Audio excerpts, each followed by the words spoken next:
Park के बाहर एक नई मॉडल की कार में वो बैठ रहे थे। ये दोनों भी अपनी कार में जा बैठे। अगले ही लम्हों में वो इनके पीछे थे। वो गुरु नानकपुरा के इलाके में खेम किरण रोड के अंदर एक गली में जा रुके। वो एक दरमियाने दर्जे का घर था। वो अपनी कार पोर्च में ले गया और ये आगे बढ़ गए। सफर के दौरान नंद पटेल और संदीप बातें करते रहे। उन्होंने वाज़ेह तौर पर महसूस किया था कि संदीप की बात दुरुस्त थी। नंद पटेल को इसमें कोई दिलचस्पी नहीं थी कि उसके साथ क्या हुआ, बल्कि वो जल्द अज जल्द उस जगह पहुंच जाना चाहता था कि जो हड्डी उसके सामने आ गई है उसे झंझोड़ सके। संदीप इसकी बेचैनी का भरपूर फायदा उठाना चाह रही थी। वो दोनों उस घर के करीब ही कार में बैठे उनकी आवाजें सुन रहे थे। वो नंद पटेल से ये मनवाना चाह रही थी कि पटेल इसकी मुलाकात हरनीत सिंह से करवा दे ताकि वो इससे मिलकर अपनी बेगुनाही साबित कर सके, या कम से कम ये इजाजत ले सके कि वो उसे अपनी मर्जी की जिंदगी गुजारने दी जाए। ये जो तफ्तीश के नाम पर उसे जलील किया जा रहा है ये बंद होना चाहिए, या फिर इसे जेल ही में डाल दे, कुछ तो हो। देख, मैं जाता हूँ उसके पास, बात करूंगा। इससे पहले उसे तेरी सारी स्टोरी सुनाऊंगा। अगर उससे मिलने को बोला तो मैं तुझे ले जाऊंगा। अब ये एकदम का मामला तो है नहीं, वो शातराना लहजे में बोला। 2 घंटे से ज्यादा वो उसके साथ मगजमारी करती रही, लेकिन वो इसी बात पर अड़ा रहा। इस दौरान उन्होंने शराब पी, खाना खाया। वो उसे फौरन बेड तक ले जाना चाहता था। आखिर संदीप ने बातों ही बातों में पूछ लिया कि इस घर में कौन कौन है। वहां 3 मुलाजिम थे, एक चौकीदार, और वो घर के अंदर मियाँ बीवी थे। संदीप ने इशारा दे दिया कि इन्हें अब मुदाहलत कर देनी चाहिए, क्योंकि वह ऐसे नहीं मानने वाला। मगर वो संदीप से ज्यादा शातिर निकला था। जैसे ही वो संदीप को अपने घर में लाया, उसने यह खबर हरनीत सिंह को दे दी कि वो अगवा होने वाली लड़की इसके पास है। अगरचे इस बात की खबर जसपाल और नूतन को नहीं थी, लेकिन उन्होंने घर के बाहर कुछ ही देर में गैर मामूली हलचल देख ली थी। तभी उसने दोबारा चंदन सिंह से राब्ता किया तो उसने यही बताया कि वो बिल्कुल करीब हैं, जैसे ही वो कहेगी पहुंच जाएंगे। वक्त आहिस्ता आहिस्ता गुजरता चला जा रहा था। इन लोगों के अलावा काफी गाड़ियां भी आ गई थी। अंदर दोनों की बहस जारी थी, यहां तक कि पाटिल ने संदीप से कहा, तुम मुंह हाथ धोकर तैयार हो जाओ, मैं हरनीत से राब्ता करता हूं, फिर उसके पास चलते हैं। संदीप अपना फोन वहीं छोड़कर बाथरूम में चले गई। तभी जसपाल और नूतन हैरान रह गए कि हरनीत की वहां आमद होने वाली थी, इसलिए मामूली नकलो हरकत हो रही थी। जसपाल के मन में सनसनी फैल गई। नूतन कुंवर ने जल्दी से चंदन सिंह को सारी सूरत हाल से आगाह कर दिया। दोपहर होने को थी कि हरनीत सिंह को 4 व्हील पर वहां आ गया। उसके साथ 4 गाड़ियां थी जिनमें उसके गार्ड्स मौजूद थे। उसकी गाड़ी सीधी अंदर चलेगी। नूतन के फोन से फिर आवाजें उबर रही थी। अच्छा तो ये है कि वो हसीना जिसके बड़े चर्चे सुने थे हमने, वाकई जितना खूबसूरत सुना था, अरे यार ये तो इससे भी ज्यादा खूबसूरत है। यार इसे कुछ नहीं कहना, बस इससे ये पूछ लो कि इसके साथी कहाँ है, आराम से बता दे तो इनाम के तौर पर मैं इसे अपनी रखेल रख लूंगा। ऐश करेगी माँ की। उससे अपनी बात एक गलीज गाली पर खत्म की तो संदीप कुंवर बनाकर बोली, ओए देख हरनीत, मैंने जो तरबियत ली है ना वो अपने वतन पर कुर्बान हो जाने के लिए ली है, भारत माता पर मर मिटने के लिए ली है। मैं एक सिपाही हूँ। अब तुम लोग सिर्फ मुझे एक औरत समझ रहे हो और गलती कर रहे हो। इसलिए पटेल ने तुम लोगों को जिस मकसद के लिए भी बुलाया है, मैं मर तो जाऊंगी। ओए भाषण न दे, तू गद्दार है। तेरे साथ तो ये सलूक होना चाहिए कि तुझे चौराहे में खड़ा करके आग लगा देनी चाहिए। लेकिन मैं तो फिर तुम्हें अपनी रखेल रखने पर राजी हूँ। बस इतना बता दे कि तेरे साथी कहाँ हैं जिन्होंने अस्पताल से तेरे अगवा का ड्रामा किया और अब मुझ तक पहुंचने को पटेल के पास भेज दिया। बोल। वो इंतहाई सख्त लहजे में बोला, तुम लोग बहुत गलत समझ रहे हो। अब मैं कुछ नहीं कहूंगी, जो करना है करो। संदीप ने कहा तो चुटाक की आवाज उभरी। जसपाल इंतहाई मुस्तरिब हो गया। उसके सामने वो घर था जिसकी एक तरफ सड़क थी, दाएं और बाएं घर थे। वो पिछली तरफ भी घर की दीवार थी। उस घर के सामने गाड़ियां खड़ी थी जिनके अंदर और बाहर के ही लोग थे। कुछ घर के अंदर थे। उन्होंने ये गलती कर ली थी कि छत पर कोई नहीं चढ़ा था। चंदन सिंह की तरफ से जहां बलदेव सिंह वगैरह आ गए थे, वहां काफी सारे मजीद लोग भी थे। जसपाल ने नूतन से कहा कि वो सबको बता दे और कार चला दी। वो पिछली गली में चला गया। जब तक नूतन सबकी सूरत हाल से आगाह कर चुकी थी। अंदाजे के मुताबिक घर के सामने जैसे ही जसपाल ने कार रोकी, नूतन ने इसे असला थमा दिया। उसके पास 2 पिस्टल, एक लांचर और चंद दस्ती बम थे। वो अब रिस्क नहीं लेना चाहता था।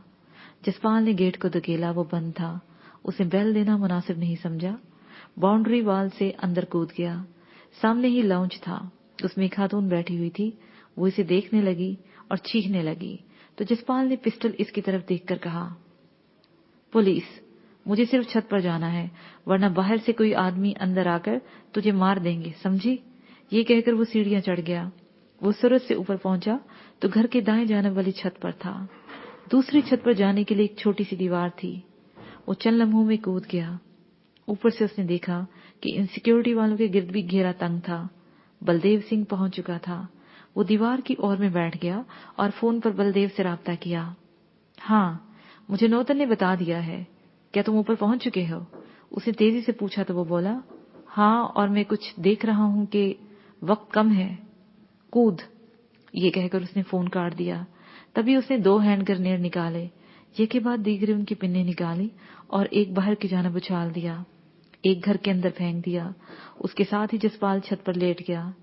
एक साथ 2 धमाके हुए, जिसके साथ कई चीखें बुलंद हुई और उसके साथ ही शदीद फायरिंग होने लगी। जसपाल ने लेटे लेटे लांचर सीधा किया, उसमें रॉकेट डाला और सीधा खड़ा हो गया। उसे सामने खड़ी गाड़ियों को निशाना लिया और इस तरतीब से फायर कर दिया कि ज्यादा से ज्यादा गाड़ियां तबाह हों। धमाके के साथ लांचर फटा और उसके साथ ही वहां आग लग गई। जसपाल वहां खड़ा नहीं रहा। वो इन्हीं पैरों पर पलटकर उस जगह आ गया जहां से नीचे जाने का रास्ता था। वहीं से सीढ़ियां नीचे उतरती थीं। तवक्का के मुताबिक उसे सीढ़ियों पर लोगों के ऊपर आने की धमक सुनाई दी। वो दीवार के साथ लगा हुआ था। जैसे ही उसने एक शख्स को बाहर आते हुए देखा, उसने सर का निशाना लेकर फायर झोंक दिया। तब तक दूसरा पहुंच चुका था। जसपाल ने उसे भी निशाने पर रखकर फायर कर दिया। सीढ़ियां साफ थीं। वो मोहतात अंदाज से नीचे की तरफ चला गया। वो सीढ़ियां लाउंज में खुलती थीं। सामने संदीप कुंवर फर्श पर पड़ी हुई थी और उस पर पाटेल का पांव था, जबकि हरनीत सिंह बाहर की तरफ देख रहा था। जसपाल की आहट पाकर जैसे ही पाटेल मुड़ा, जसपाल ने उस पर फायर झोंक दिया। उसी लम्हे हरनीत सिंह पलटा तो जसपाल ने कहा, अब रुक जाओ, हिलना मत। तभी हरनीत सिंह दोनों हाथ ऊपर उठाते हुए तेजी से बोला, देखो, तुम जो कोई भी हो, हम बैठकर बात कर लेते हैं। जो भी तुम चाहो हम उस पर समझौता कर लेते हैं। तुम फायर मत करना, आओ। नहीं हरनीत सिंह, अब नहीं, जसपाल ने गुस्से से कहा। इसी दौरान संदीप कुंवर उठ खड़ी हुई। उसने आओ देखा न ताओ आगे बढ़कर एक जोरदार थप्पड़ उसके मुंह पर रसीद करते हुए कहा कि सिख कौम की हर बेटी की तरफ से है तुम्हारे मुंह पर, जिसे तुमने इस राह पर लगा दिया। चल निकल बाहर। संदीप कुंवर ने उसे गर्दन से पकड़ा और बाहर धकेलने लगी। बाहर का माहौल ही बदला हुआ था। छोटे से शहर में लाशें पड़ी हुई थी। संदीप, छोड़ दो इसे, हम निकले, जसपाल ने कहा तो वो इंतहाई नफरत से बोली, जब तक ये है हम निकल सकेंगे, वरना कुछ नहीं होगा, निकल। जसपाल ने हरनीत सिंह को बाजू से पकड़ते हुए कहा। संदीप ने इसे छोड़ा तो जसपाल ने उसके माथे पर पिस्टल की नाल रखते हुए कहा, वानिता कुंवर पर गोली चलाने वाला जिंदा कैसे बच सकता है? ये मुमकिन नहीं है मेरी जान। ये कहते हुए उसने उसके माथे में सुराख कर दिया। वो एक लम्हे के लिए उसके हाथों में तड़पा तो उसने हरनीत को छोड़ दिया। वो जमीन पर जा पड़ा और तड़पने लगा। उन्होंने पीछे मुड़कर नहीं देखा और बाहर निकल गए। सामने बचन कंवर की गाड़ी खड़ी थी। वो दोनों इसमें सवार हो गए। जिस वक्त वो वहां से निकले, वहां से बाहर अभी किसी को खबर नहीं हुई थी कि क्या हो रहा है। वो चंद मिनटों में खेम किरण रोड पर सीधे जा रहे थे। नया पैराग्राफ। इंस्पेक्टर सलेमान जोया अली नवाज के साथ अल्मानिया के इस छोटे से जहाज के अर्शे पर खड़े थे, जो इन्हें लम्हा बलम्हा साहले समुद्र से बहुत दूर जजीरे के पास लेकर जा रहा था। हर तरफ पानी ही पानी था। गहरे नीले पानी पर सूरज की किरणें यूं चमक रही थी कि उनकी आंखें चुंधिया रही थी। उन्होंने बाकायदा तौर पर फोर्सेस को मतला कर दिया था।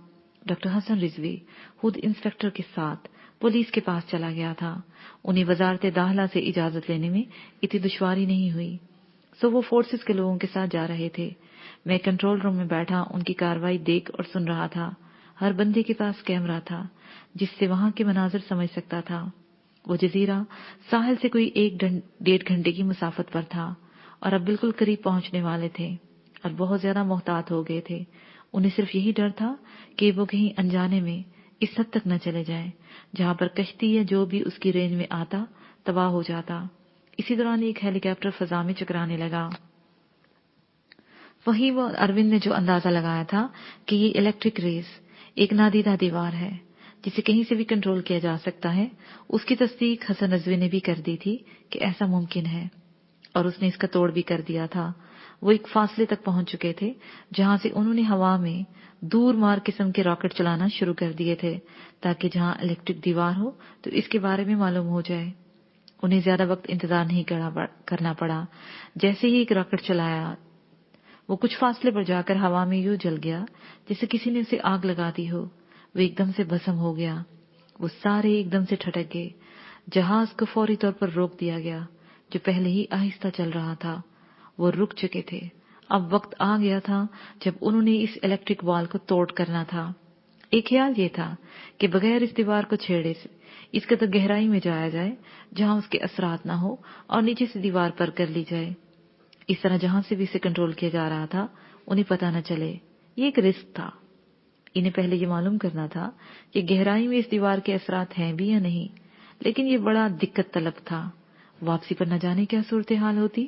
اس لیے انہوں نے اس دیوار ہی کو ختم کرنے کا فیصلہ کر لیا، کیونکہ فورسز کے لوگ بھی یہی چاہتے تھے کہ اگر انہیں معلوم ہو جاتا ہے اور وہ یہاں تک پہنچتے ہیں تو انہیں پکڑا جا سکتا ہے. ان سب کا فیصلہ یہی تھا کہ بعد میں جو ہوگا وہ دیکھا جائے گا، لیکن اس وقت جزیرے تک پہنچنا ضروری ہے اور اس سے پہلے اس الیکٹریکل دیوار کو ختم کر کے ہی پہنچا جا سکتا تھا. کیونکہ فورسز کے لوگ بھی یہی چاہتے تھے کہ اگر انہیں معلوم ہو جاتا ہے اور وہ یہاں تک پہنچتے ہیں تو انہیں پکڑا جا سکتا ہے. ان سب کا فیصلہ یہی تھا کہ بعد میں جو ہوگا وہ دیکھا جائے گا، لیکن اس وقت جزیرے تک پہنچنا ضروری ہے اور اس سے پہلے اس الیکٹریکل دیوار کو ختم کر کے ہی پہنچا جا سکتا تھا. عرشہ پر ایک بہت ساری بیم نما سرچ لائٹ لگائی گئی اور اسے آن کرنے کے لیے ایک طاقتور جنریٹر رکھا گیا تھا. اسے آن کیا گیا تو اس میں سے پیلی لیزر لہریں نکلی. سامنے جہاں کچھ بھی نہیں دکھائی دے رہا تھا وہاں گلابی رنگ کی دیوار سی نظر آئی. اس بیم کا رخ جس طرح بھی کیا جاتا وہاں ایسی ہی دیوار نظر آتی گئی، یہاں تک کہ ایک جگہ اس کی شعاعیں ٹکا دی گئیں. کچھ دیر بعد اسی بیم نما سرچ لائٹ سے گلابی شعاع نکلنے لگی. وہ شعاع جہاں پڑتی وہیں چنگاریاں نکلتی، دھواں سا اٹھتا اور پھر ختم. اچانک دھواں فضا میں پھیل گیا. بیم نما سرچ لائٹ کی روشنی پیلی ہو گئی اور پھر کچھ دیر کے بعد وہ بجھ گئی. ماہرین نے یہ اعلان کر دیا کہ وہ الیکٹرک دیوار ختم ہو گئی ہے. جس طرح پہلے راکٹ مار کر جانچا گیا تھا انہوں نے دوبارہ جانچا، وہاں کچھ بھی نہیں تھا. جہاز آہستہ آہستہ چل پڑا. سب لوگ کسی بھی متوقع صورتحال کے لیے تیار تھے. جہاز اس جگہ سے گزر گیا. دیوار ختم ہو چکی تھی. اس پہلی کامیابی نے ان کے حوصلے مزید بڑھا دیے. وہ سبھی خوش تھے. کافی دور انہیں ایک سرسبز جزیرہ دکھائی دینے لگا. اس وقت سپہر ہو چلی تھی. جب وہ جزیرے سے کچھ دور آ رکے وہ سبھی اسلحے سے لیس کشتی میں بیٹھے کنارے تک جا پہنچے. انسپکٹر سلیمان، زویا، علی نواز اور المانیہ کے ساتھ فورسز کے لوگ تھے. ان کے سامنے سرسبز و شاداب درختوں، پودوں، جھاڑیوں کا جنگل تھا. وہ اس میں سے راستہ بناتے ہوئے آگے بڑھتے جا رہے تھے. وہ جزیرے پر آئے اور جنگل میں گھستے ہی پھیلتے ہی چلے گئے. وہ ایک قطار میں آگے بڑھتے چلے جا رہے تھے. جس طرح جنگل کی محسوس آواز ہوتی ہے وہ آواز اس لیے بھی ہیبت ناک لگ رہی تھی کہ وہاں ہوا بہت تیز تھی. پرندوں کے بولنے کی آوازوں کے علاوہ ایسے لگ رہا تھا جیسے گہرا سناٹا روح تک میں اتر رہا ہو. وہ انتہائی محتاط انداز میں آگے بڑھنے لگے. تقریباً آدھا کلومیٹر جنگل عبور کر لینے کے بعد وہ کھلے میں آ گئے.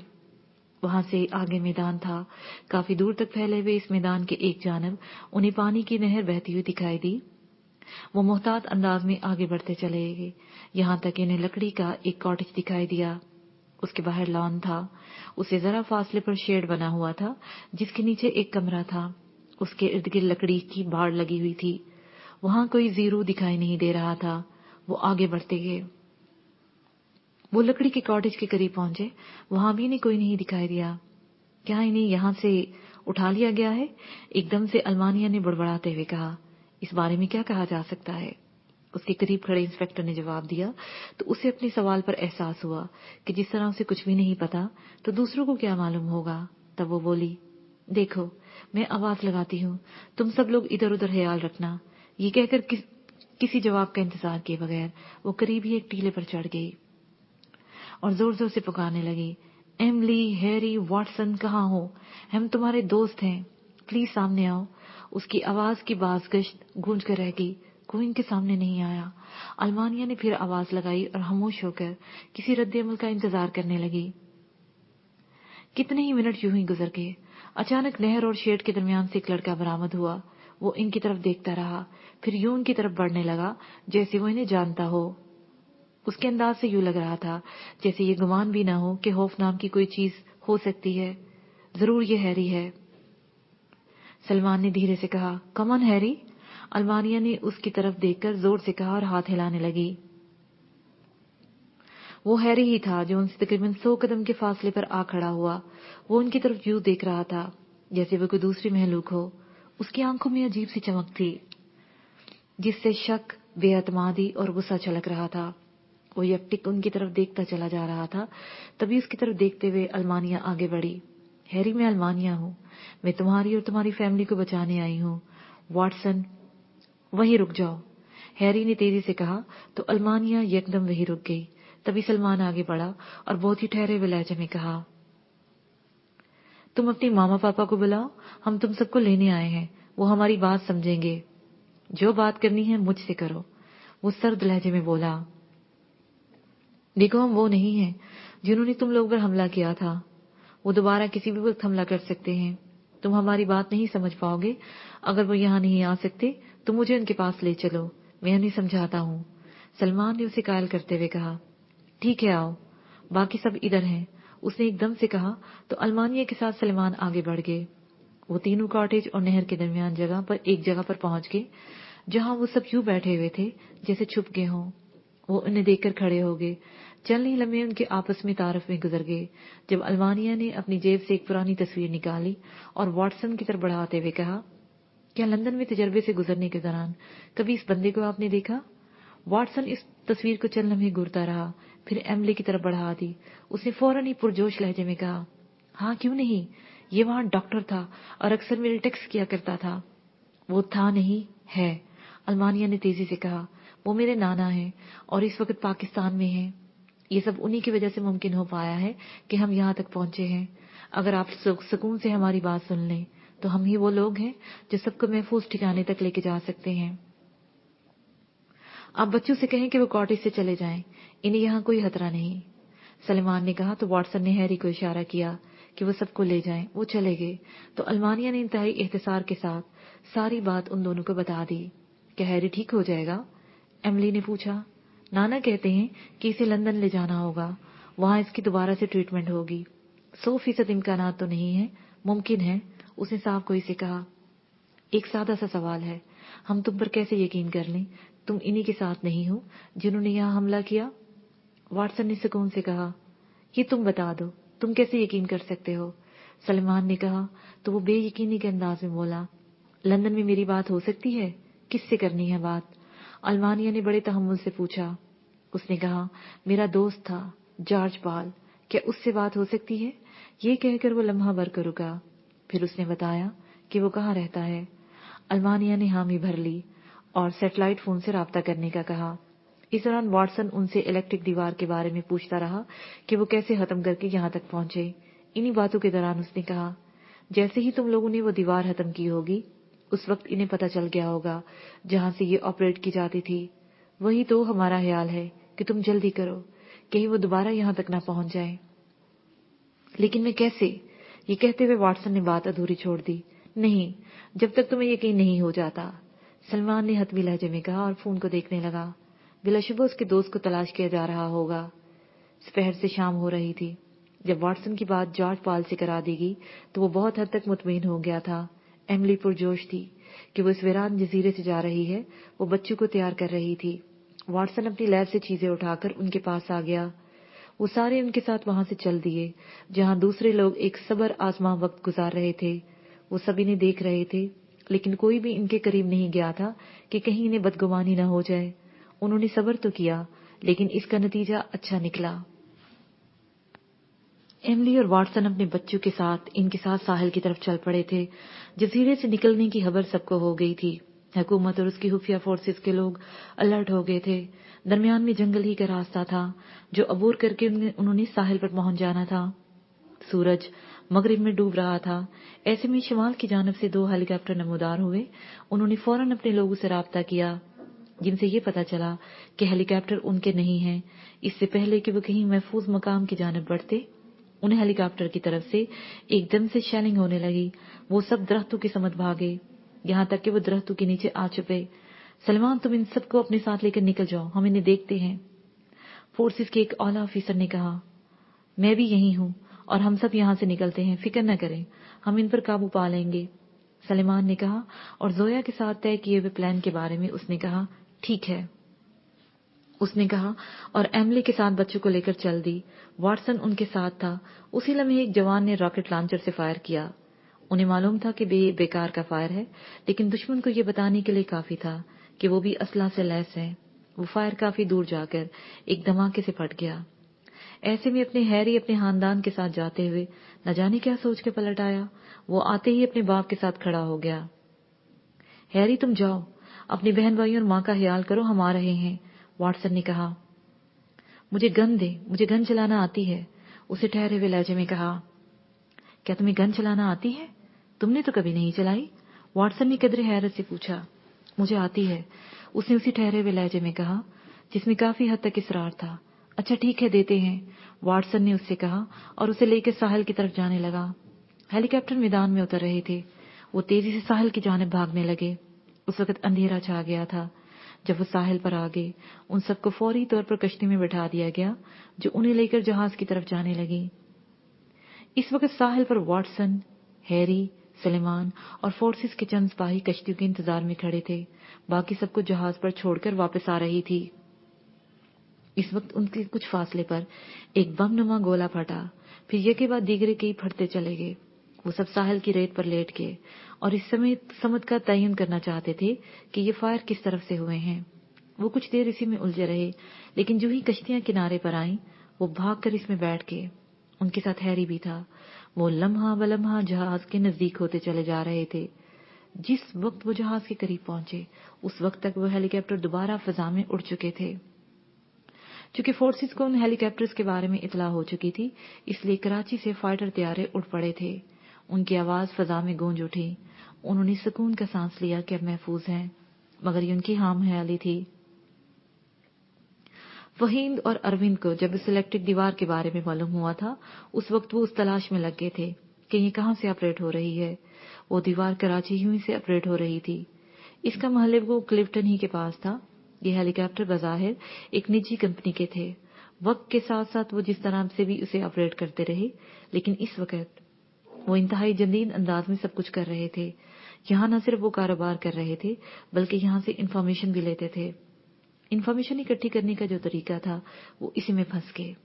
अरविंद और फहीम ने इनके कंप्यूटर तक रसाई ले ली, यहाँ तक कि वो खौफनाक इंकशाफ हुआ जिसे देखते ही अरविंद चीख उठा, सबको जहाज से उतार लो फौरन। वो उसके पास ही बैठा था, लेकिन जिस तरह वो चीहा था और जिस तरह से उसके लहजे में खौफ था, इस पर मैंने पूछा, बात क्या है? फौरन राब्ता करो सलेमान से, उसने कहा। मैं राब्ते हुए हूँ अरविंद, बोलो क्या बात है? सलेमान की आवाज उभरी, जबकि मैं उसे वीडियो में देख रहा था कि वो जहाज में सवार है। मैं राब्ते में हूँ अरविंद, बोलो क्या बात है? सलेमान की आवाज उभरी, जबकि मैं उसे वीडियो में देख रहा था कि वो जहाज में सवार है। जिस वक्त तुम लोगों को हेलीकॉप्टर में उलझाया हुआ था, उसी वक्त जहाज के नीचे ताकतवर बम लगा दिए गए थे। जिस वक्त जहाज चला, उसके साथ ही वो बम फट जाएंगे या कुछ देर बाद वापस साहिल पर आ जाएं। अरविंद ने तफसील बताई। ये सारी बात वहीं पर मौजूद तमाम लोगों ने सुन रही थी। वो घबरा गए।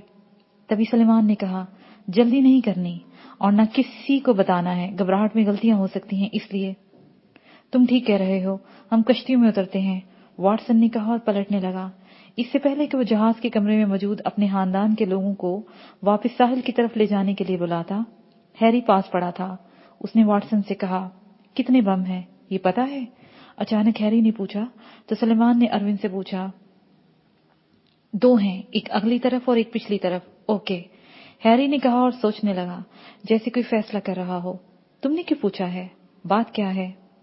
वाटसन ने घबराते हुए कहा, पापा सॉरी, मेरी वजह से सब हो रहा है। मैं ये बात अच्छी तरह जानता हूँ, अब मैं ही इसे ठीक करूंगा। मैं बम निकालता हूँ और मैं निकाल लूंगा, मुझे 3 मिनट दें। मामा को संभाल लेना, गुड बाय, उसने कहा और एकदम से समुद्र में छलांग लगा दी। वो किसी व्हेल मछली की मानिंद हल्का सा उभरा और फिर दिखाई नहीं दिया। वो सब अर्शे पर जमा हो गए। उन सब की निगाहें वहां थी जहां पर हैरी कूदा था। एमिली की आंखों में आंसू थे, वो रो रही थी। बाकी बच्चे सहमे हुए थे। 3 मिनट का वक्त गुजर गया कि अचानक काफी दूर हैरी ने सर उठाया। सर्च लाइट उस पर पड़ रही थी। उसने हाथ हिलाए, उनमें जैसे कुछ था। वो डुबकी लगा गया। ओ कहीं, सलमान ने सरसराते हुए कहा। मुमकिन है, वाटसन बड़बड़ाया। अगले 2 मिनट में जहाज से काफी दूर यके बाद दीगरे 2 जोरदार धमाके हुए। पानी में जोरदार हलचल हुई, जिससे एक बार तो जहाज भी डोल गया। उसका इर्ताश अभी खत्म नहीं हुआ था कि जहाज का कप्तान अर्शे पर आ गया। सब सुन लो, जहाज क्लियर है, मैंने अपने आलात से देख लिया है, वो 2 बम ही थे। ओके, वाटसन ने अफसुर्दगी से कहा। अब हम निकल रहे हैं, कप्तान ने कहा और पलट गया। एमिली वहीं अर्शे पर एक कुर्सी पर बैठ गई। वो ज़ारों की तरह रो रही थी। वाटसन उसके पास चल पड़ा। जहाज चल पड़ा जबकि रात उतर रही थी। इंस्पेक्टर अपने हकाम को इतला दे रहा था। नया पैराग्राफ। जसपाल, संदीप और नूतन गुलाब सिंह कॉलोनी में पहुंचकर एक घर में सुकून से बैठे हुए थे। रात ढल गई थी। टीवी की रिपोर्ट में हरनीत सिंह पर कातलाना हमला और उसके कत्ल की रिपोर्ट न जाने कितनी मर्तबा दिखाई जा चुकी थी, जबकि पाटेल की मौत को छुपा लिया गया था। इसकी क्या वजह थी? इसके बारे में यही कयास किया जा सकता था कि वो चूंकि खुफिया से था, इसलिए उसका कत्ल मंजरे आम पर नहीं लाया गया। वो सभी बिखर गए थे। किसी को किसी के बारे में मालूम नहीं था कि वो कहाँ हैं। नूतन कुंवर ने जानबूझकर चनन सिंह से राब्ता नहीं किया था। वो मुंतजिर थी कि अगर कोई ऐसी वैसी बात हुई तब वो खुद राब्ता कर लेंगे। जसपाल सिंह टीवी के पास बैठे उकता गया था। वो उठा और बाहर की जानिब चल दिया। बाहर छोटा सा लान था। वो उसकी सीढ़ियों पर आन बैठा। ठंडी और हल्की हल्की चलने वाली हवा ने उसे हासा पुरसुकून कर दिया था। उसे ये अच्छी तरह एहसास था कि हरनीत सिंह का कत्ल कोई मामूली वाकया नहीं था। ये एक तरह से रा को चैलेंज था कि वो मुकामी सरबराह को कत्ल करके उन्हें ये पैगाम देना चाहते थे कि उनके खिलाफ कोई मुतहर्रिक है, अगरचे उनका ये कोई बहुत बड़ा नुकसान नहीं था। एक मोहरा पिट जाने से वहां नया मोहरा रख दिया जाता, लेकिन उनके लिए ये बड़ी चुनौती थी कि कोई उनकी ताकत को नहीं मान रहा, उनसे खौफजदा नहीं है। यही चुनौती उन्हें बड़े पैमाने पर तलाश करने का सबब थी और उनके पास 2 ही रास्ते थे। एक तो ये वो यहां से कहीं दूर निकल जाए और उनके हाथ ना आए। दूसरा, उनसे इस कदर भरपूर वार करते चले जाएं कि रा को उनकी ताकत तस्लीम करना पड़े। पहला रास्ता जितना आसान था, लेकिन दूसरा रास्ता उतना ही मुश्किल था। वो यही सोच रहा था कि अंदर से नूतन कुंवर बाहर आ गई। उसे यूं बैठा देखकर बिल्कुल उसके पास आकर बैठ गई और धीरे से बोली, जसपाल क्या सोच रहे हो? इस पर जसपाल ने उसकी तरफ देखा और हल्की सी मुस्कुराहट के साथ अपनी सोचों के बारे में बताते हुए यूं बोला जैसे उसे बड़ी हसरत हो। मैं मानता हूं कि हमारी जद्दोजहद खत्म होने वाली नहीं है, लेकिन मैं समझता हूं कि अब तक हम कोई ऐसा काम नहीं कर पाए जिससे हमारी कौम को कोई ऐसा फायदा मिले जो कम से कम इतनी अहमियत रखता हो जिससे वो कोई अपनी बात मनवा सके। कोई तो टर्न पॉइंट हो, कौम जाग उठे। ये सुनकर नूतन कितने ही लम्हे खामोश रही। फिर जब वो बोली तो उसके लहजे में दुख उतरा हुआ था। जसपाल, जब कोई भी कौम जवाल का शिकार हो तो उसकी वजह सिर्फ और सिर्फ यही होती है कि उसमें ऐसी खराबियां पैदा हो जाती हैं जिनसे उनका जमीर मुर्दा हो जाता है। वो कौम कई हिस्सों में बटी हुई होती है, उनमें सिर्फ और सिर्फ इत्तेहाद की कमी होती है। ये मुख्तलिफ हिस्से अपनी सोच और फिक्र के बायस ही अलग अलग होते हैं। जो साहिब फिक्र होते हैं, जिनके ज़मीर जिंदा होते हैं, वो अपनी जान की नहीं कौम के आला मकसद पर निगाह रखते हैं। जो मुर्दा जमीन होते हैं वो अपनी कौम से गरदारी करना कोई ऐब ख्याल नहीं करते। उन मुर्दा जमीनों से एक टोला ऐसा भी है जिन्हें सिर्फ अपने मफाद से गरज होती है। इन सिखों में ही एक ऐसे टोले को जानती हूँ जो अपनी ही कौम की हड्डियां झंझोड़ रहे हैं। कौन है वो लोग? जसपाल ने पूछा। शायद पहले भी ये बात हो चुकी है कि आलमी सतह पर एक मुफाद परस्त भी हैं, जिनका ना कोई मजहब है और ना कोई कौम। वो सिर्फ ताकत चाहते हैं। वो असला फरोख्त करने के लिए कौमों को लड़वाते हैं। मनशियात बेचने के लिए इंसानियत का ख्याल तक नहीं आता उन्हें। अब भी देखो, सिख कौम को खत्म करने के लिए एक बड़ा और बड़ी खामोशी से किया जा रहा है कि इनमें मनशियात और खास तौर पर शराब की रसाई इतनी आसान बना दी गई है कि कोई बच्चा भी मनशियात और खास तौर पर शराब की रसाई इतनी आसान बना दी गई है कि कोई बच्चा भी इसे इस्तेमाल कर सकता है। इस पर गीतों में, फिल्मों में ऐसा माहौल इन्हें दिखाया जाता है कि वो इससे मुतासिर होते हैं। मतलब जिस तरह हो सके अपना फायदा सामने रखते हैं। इंसान या इंसानियत कोई अहमियत नहीं रखती। नूतन कुंवर ने दुखे हुए दिल से कहा। इसके साथ ही ये पार्ट अपने अख्ताम का पहुंचा।